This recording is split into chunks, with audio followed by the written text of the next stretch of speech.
Am I the asshole for exposing my roommate after she lied about being homeless to scam our friends?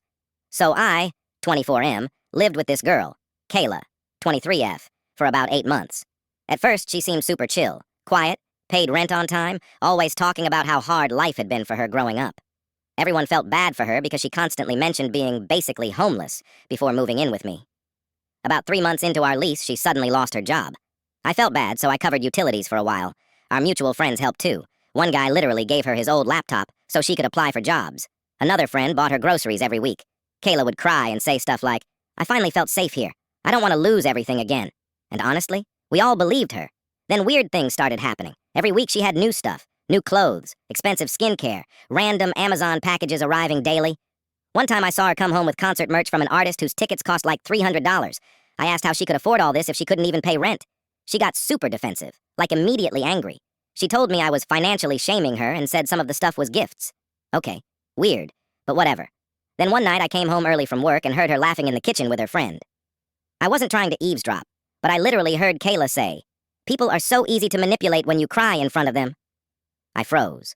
Her friend asked, "Wait, does your roommate still think you're broke?" And Kayla goes, "Dude, he paid the electricity bill again." Then they both started laughing. I wish I was joking. At that point I was furious, but I didn't say anything yet because I wanted proof before blowing up our entire friend group. So over the next week I started paying attention.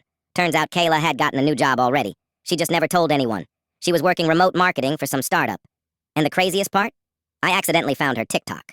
She had this whole fake, struggling girl surviving alone persona online. Videos crying in her car. Captions like, "Trying to survive with no support system." Meanwhile, our friends were literally funding her lifestyle. The final straw was when one of our friends started a GoFundMe for her because she claimed she was about to get evicted. The eviction notice? Fake. She printed some random template online and put our apartment number on it. So I snapped. I screenshotted everything. Her TikToks, her LinkedIn showing her new job, the fake eviction template I found in her printer history, even receipts from packages she'd been hiding. Then I sent it all to our group chat. No dramatic speech, just, "Before anyone gives Kayla more money, you should probably see this." Absolute chaos. People were pissed. One friend demanded repayment immediately. Another blocked her on everything.